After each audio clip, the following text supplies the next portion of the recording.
So you're taking a look at one of these military signature 2 Spyderco knives. I believe it's the Para series, and this is the one with the black blade. It is not the serrated edge and the G10 grips. Now, I have been impressed with this. It is a nice light form factor. I used to work in the firearms industry at one point, and we did sell these this brand, and I can say they hold up better in about anything. There's no moving parts because it's not an automatic, it's not an assisted opening. It is just a true old-fashioned locking, folding knife, but you really can't destroy this thing. And for the size, I believe this one's 3.4 inches roughly.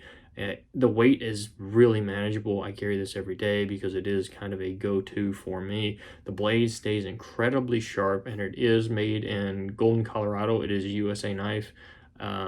It's listed as earth. I'm not entirely sure what that means. I'm not an expert on these knives, but I do use one every day. This is the S30V steel, which is a little bit different than the normal one that is on the options page of Amazon, but they do sell this one as well if you toggle the options over, so beware of that before you pick one up. This is, in my opinion, a little bit different and a little different style, and just a really nice option. I don't really love the stainless steel ones or just the straight up plastic, because this texture just feels better, and it's still light, it's still very usable, but it's also still very durable. There's no paint to chip off.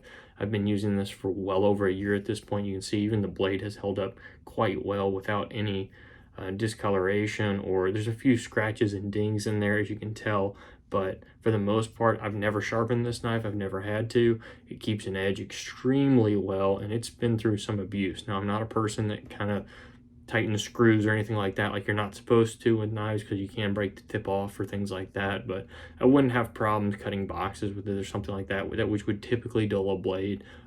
Overall, it's been really impressive. I highly recommend it. And the lockup on this knife, there's no play at all. It is just a very functional, very well built knife. But if you wanted some technical reviews, there are some more around, but for me, this is probably one of the best options on the market for just a normal everyday use case, or some extreme cases if you're a hunter or fisher or something like that. It'll do about anything you need it to do.